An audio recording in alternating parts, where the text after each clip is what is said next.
বহুল আলোচিত 10 ট্রাক অস্ত্র মামলায় যাবজ্জীবন কারাদণ্ড পাওয়া 14 জনের মধ্যে সাবেক স্বরাষ্ট্র প্রতিমন্ত্রী লুৎফুজ্জামান বাবর সহ 5 জন খালাস পেয়েছেন।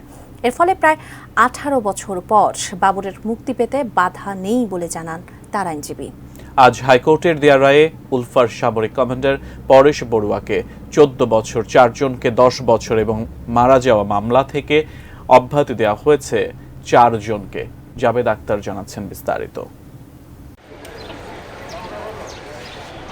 চট্টগ্রামে কর্ণফুলী নদীর তীরে রাষ্ট্রায়ত্ত সার কারখানা Chittagong urea fertiliser limited CUFL এর ঘাট থেকে 2004 সালের 1 এপ্রিল আটক করা হয় 10 ট্রাক অস্ত্রের এক বিশাল চালান। এ নিয়ে কর্ণফুলী থানায় অস্ত্র ও চোরাচালানের অভিযোগে বিশেষ ক্ষমতা আইনে আলাদা দুটি মামলা হয়।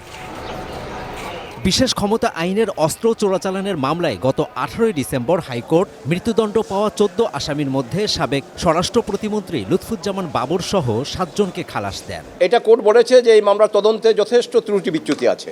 এরপর অস্ত্র আইনে দায়ের করা অপর মামলার আপিলের শুনানি শেষে মঙ্গলবার রায় দিলেন বিচারপতি মোস্তফা জামান ইসলাম ও বিচারপতি নাসরিন আক্তারের হাইকোর্ট বেঞ্চ। রায়ে যাবজ্জীবন কারাদণ্ডপ্রাপ্ত 14 জনের মধ্যে লুৎফুজ্জামান বাবর সহ 5 জনকে খালাস দিয়েছেন উচ্চ আদালত। রায়ের পরে জনাব লুৎফুজ্জামান বাবরের জেল থেকে মুক্তি পেতে আর কোনো বাধা থাকলো না। শিয়া বাটার ও ভিটামিন ই সমৃদ্ধ lily glam beauty soap. Lily, always beautiful.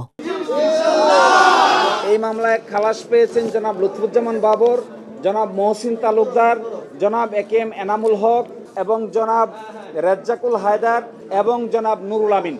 আর এই মামলায় মৃত্যুজনিত কারণে বাতিল হয়েছে আপিল। তিনি হলেন জনাব আব্দুর রহিম, জনাব মতিউর রহমান নিজামী, জনাব দিন মোহাম্মদ, জনাব হাজি আব্দুস সুবান। পরেশ বড়ুয়া যার সাজা ছিল যাবজ্জীবন, এটি কমে 14 বছর হয়েছে।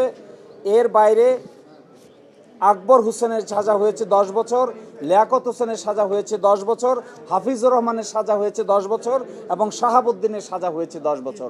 বাবরের আইনজীবী শিশির মনির বলেন, রাজনৈতিক প্রতিহিংসার কারণে দ্বিতীয় তদন্তে আসামি করা হয় তাকে।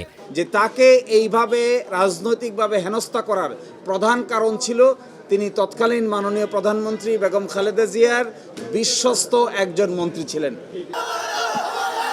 রায়ের পর বাবরের নির্বাচনী এলাকা নেত্রকোনা 4 আসনের বিএনপির নেতাকর্মীরা হাইকোর্ট প্রাঙ্গণে উল্লাস করেন।